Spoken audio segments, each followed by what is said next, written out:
ambil waktu 2 tahun, jangan kerja seperti saya dulu, jangan kerja apapun, diam di kamar dan periksa Al-Quran dari Al-Fatihah sampai ayat terakhir. Setiap kata di dalam Al-Quran ujungnya, kuncinya adalah 9. Kunci, kalau dia satuan 9, kalau dia puluhan 19, 29, 39, kalau dia ratusan 109, 119, 139, ujungnya setiap kata kuncinya 9. Oh, saya bilang, Nabi Muhammad ini bukan ahli komputer. Kok bisanya sampai jadi begini? Makanya nggak bisa dipalsukan. Satu titik saja, kalau sampai hilang, langsung ketahuan Al-Quran dipalsukan. Nabi Muhammad tahu dari mana itu. Beliau hanyalah orang yang umum, terbatas dalam membaca dan menulis. Beliau bukan profesor, karena di zaman beliau tidak ada sekolah dasar. Tapi beliau mampu mengumpulkan, menyusun naskah setebal Al-Quran dan tidak pernah bertentangan dengan logika manusia yang sehat. Itulah kehebatan Al-Quran. Sementara kitab suci Kristen, waduh, buku saya yang kuning ini sudah habis di Marisa, jadi tinggal 1 biji, tinggal 2 biji di mobil. Ini ada angkanya, tapi tidak ada kalimat. Lalu Alkitab yang dipakai orang Kristen sekarang sudah ada kalimatnya. Ini menunjukkan bahwa terjadi kebohongan. Dulu tidak ada kalimat, cuma angkanya. Lalu saya tulis di belakang, nabinya belum sempat menulis karena malaria. Coba kasih sodorkan ini kepada pendeta-pendeta atau orang Kristen, nggak pernah.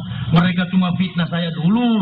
Mereka katakan, oh itu pendeta gila yang masuk Islam, jangan percaya. Itu stres. Stres bagaimana? Yang paling jago di Indonesia, Ketua PGI, sudah pernah saya bikin undangan. Ayo kita debat. Hadirkan Islam dan Kristen. Rasulullah SAW pernah bersabda, "Wala tujadilu ahlal kitabi wa ahsan." Janganlah berdebat dengan ahli kitab kecuali dengan cara-cara terbaik. Kebetulan ini adalah permainan bohong saya yang dulu. Ayo. Tidak ada pendeta yang berani, hanya 3 di Indonesia yang paham bahasa Ibrani. 2 sudah mati sekarang di neraka, tinggal saya masih hidup. Ya.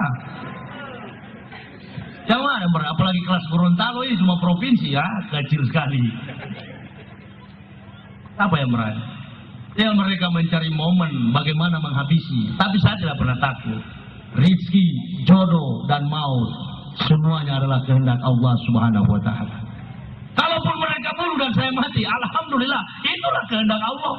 Umat tidak boleh berontak.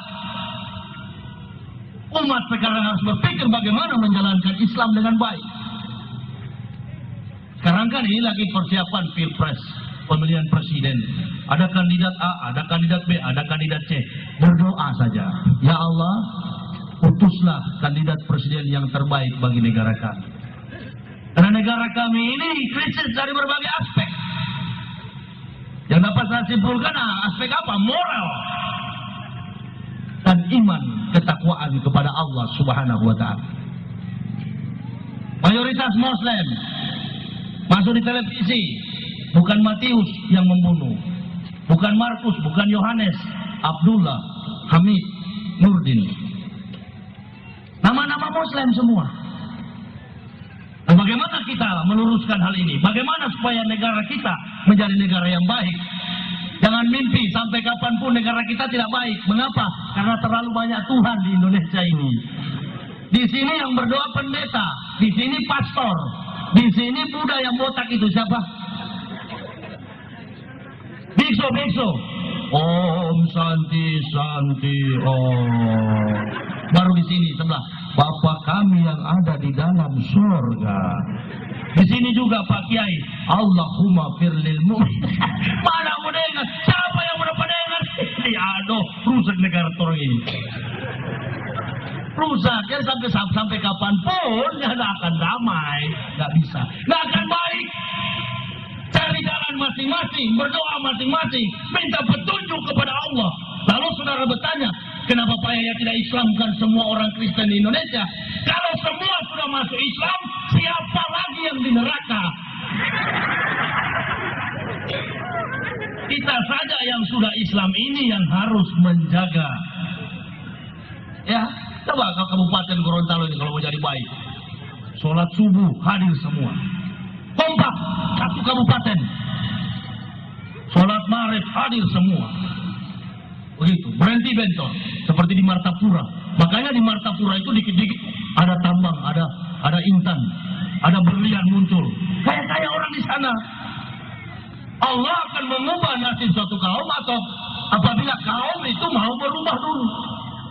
Kita nggak mau berubah ya, sampai kapanpun. Bentor dia berubah itu menjadi Avanza, semua gitu, Chevrolet. Jadi bagus. Kalau bentor terus saya bilang sampai sepanjang jalan adalah kota Gorontalo ini bentor semua ini.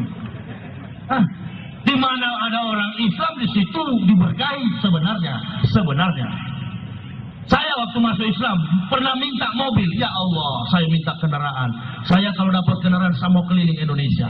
Ya Allah, saya minta harta. Karena ini pendeta-pendeta sudah bicara.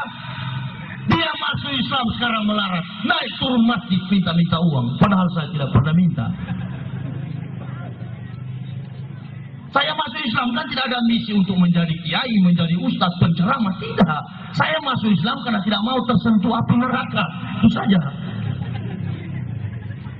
Kalau sudah masuk Islam kan biar saja miskin. Siap menerima resiko. Nggak pernah terbersit di pikiran dan hati saya untuk menjadikan diri supaya kaya. Enggak. Menulis buku cuman karena Rektor UIN, Universitas Islam Negeri, Profesor Doktor Komarudin Hidayat suruh tulis buku perbandingan agama. Ya saya tulis. Kebetulan umat membutuhkan, saya sebarkan, lempar ke publik. Bestseller. Dirjen memberi sambutan dalam buku saya.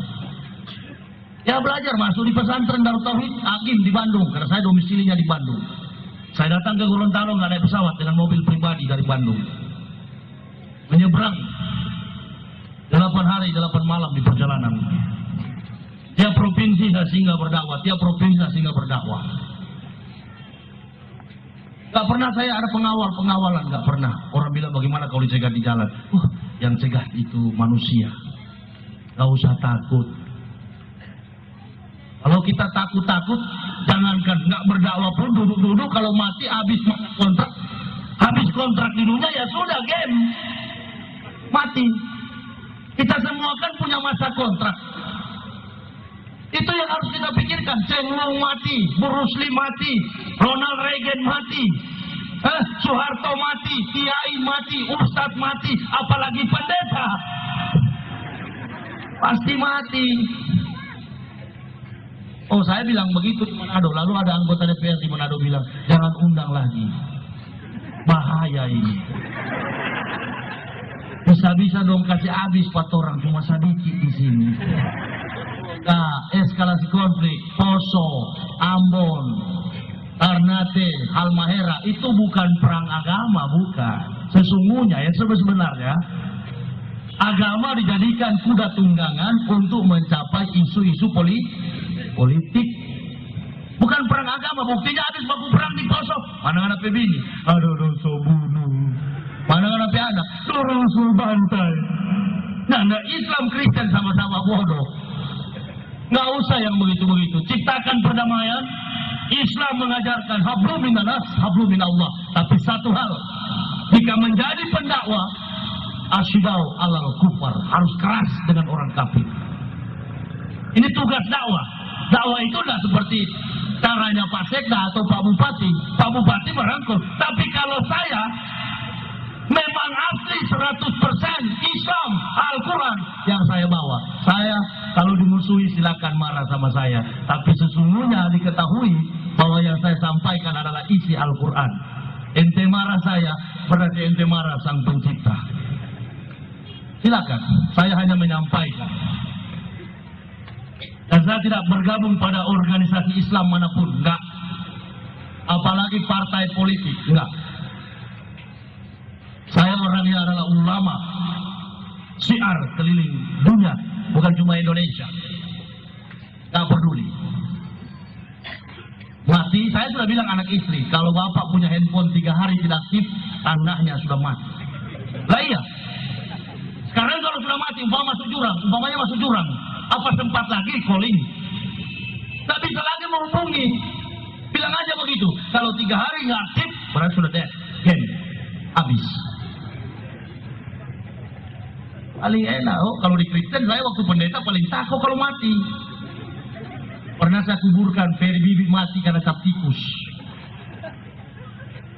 Di hadapan saudara, Ferry sudah mati. Wah, saya pakai suara pendeta dulu. Yesus Kristus adalah kebangkitan dan hidup. Saudara Ferry telah kembali ke rumah Bapa di sorga. Lalu pikiran mulut saya bilang begitu, tapi hati bilang begini. Bagaimana mungkin manusia kurang ajar begini masuk sorga?